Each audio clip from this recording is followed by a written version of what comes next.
My entire life, I've had a terrible poker face. I feel things strongly and you can usually see it right on my face. In a high-stakes negotiation, when you need to project total confidence, that's a liability. And I've been in a lot of those situations. With over 6 years of my own entrepreneurial experience and even longer in management, I've learned that business is a full contact emotional sport. This became especially clear to me because I grew up in a business family. I watched my mother flirt with entrepreneurship and my father built a hugely successful company. And I saw firsthand the immense role our emotions play in our success and our sanity. For years I thought this was a weakness I had to hide. But I eventually learned that the most successful leaders aren't emotionless. They are masters of their emotional state. They use a map. The map I'm going to explain to you today. This map explains the predictable pattern that leads to burnout and bad decisions. And what I'm about to share is something that I am actively applying in my own life.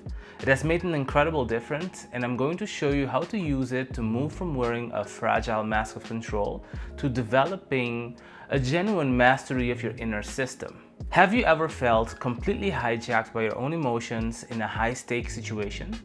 Maybe an investor asks a tough question and your mind goes blank. Or a key client threatens to leave and you react with desperation that kills the deal. I've been there, unfortunately, and I'm far from perfect myself. And my natural tendency to wear my heart on my sleeve has stood in my way when making deals or trying to achieve a specific goal. But what I've learned is that those big emotional waves, they don't come from nowhere. They are the result of accumulating emotional debt. Every time you absorb a disappointing sales report and say, it's fine. Every time you have to deal with people who undermine you or who just flat out don't like you, and you just swallow it, you are putting a small emotional charge on a credit card. And we know how interest compounds. When you finally hit that limit, the emotional bank forecloses. And that foreclosure is burnout. It's making a disastrous, impulsive decision. It's the moment you look at the business you built and ask, is this even worth it anymore? But okay, here it is, the emotional build-up chart.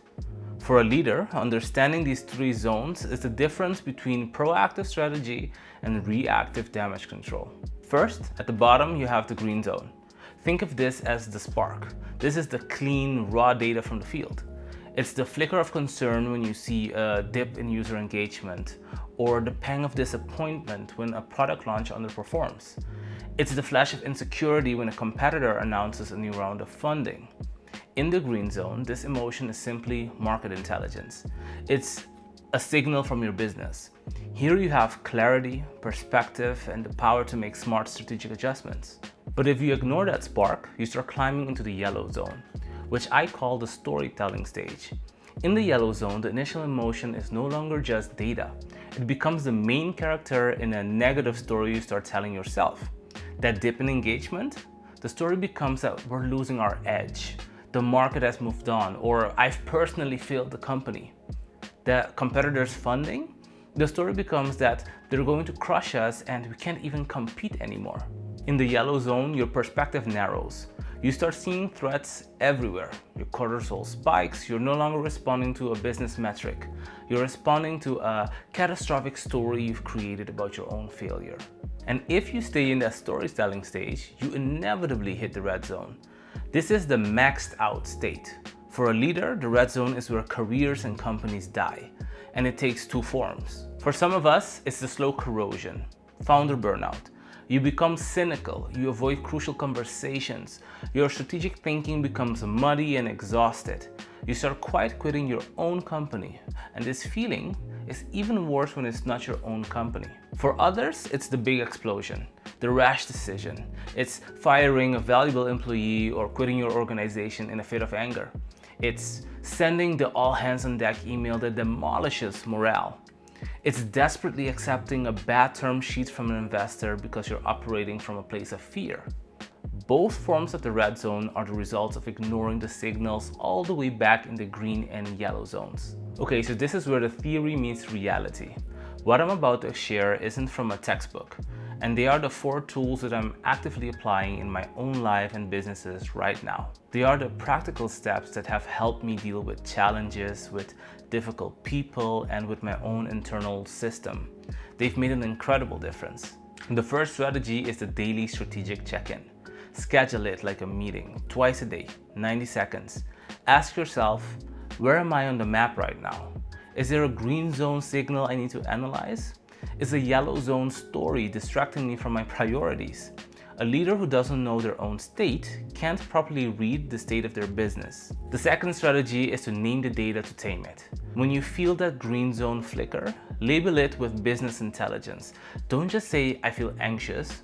You need to get specific. I'm feeling an uncertainty about our Q4 pipeline. Or this is a feeling of being over-leveraged on the new project. When you reframe the emotion as objective data, you activate your prefrontal cortex, the CEO of your brain, and calm the reactive emotional parts. You literally tame the panic by defining the problem. The third strategy is the green zone script for high-stakes conversations.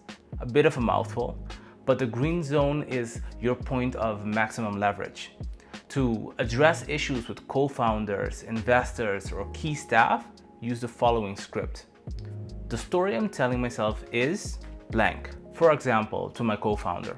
The story I'm telling myself from the last board meeting is that we're not aligned on the growth strategy. Is that what's happening?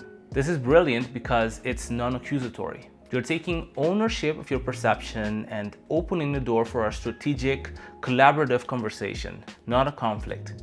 It's not about the exact words, it's about how it conveys how you feel.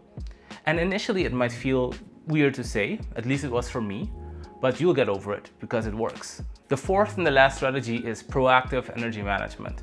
For an entrepreneur, your energy is your most valuable asset. Once you know your triggers, you need to set proactive boundaries to protect it. It's not just about a coworker, it's about your entire operation. As an example, a boundary I've set before with my team is that I'm blocking from 9 to 11 a.m. for development work. And I tell them to please hold all non-urgent requests until after that window. Or to an investor, I've said that I will send a comprehensive update every second Friday. So let's save one-off questions for that meeting, unless it's a true emergency. By doing this, you're not being difficult, you're being a strategic operator of your own time and focus. And while sometimes people won't like it, they do get it. So is my poker face perfect now? Absolutely not. I still feel things strongly and I probably always will. But the difference now is that I have the map, my map, and I'm no longer constantly hijacked by my own emotions. I can catch the spark in the green zone before it becomes a fire. Most of the times. This is how you transform how you deal with challenges, barriers, and people. This is how you take back control. Learning to read this map, your map, is an ongoing practice, and I'm still on this journey with you. But it's a practice that protects your energy, helps you make brilliant decisions under pressure, and builds unshakable trust in yourself as a leader. So what's the biggest story you find yourself telling yourself in the yellow zone at work? Let me know in the comments below. I would genuinely love to know. And get ready because in my next video, we're going to use this exact map to tackle the place where leadership gets tested the most. Navigating difficult conversations and managing team dynamics. If you found value in this video, like and subscribe so you don't miss the next video. Thank you for your time, be kind to yourself, and I'll see you in the next one.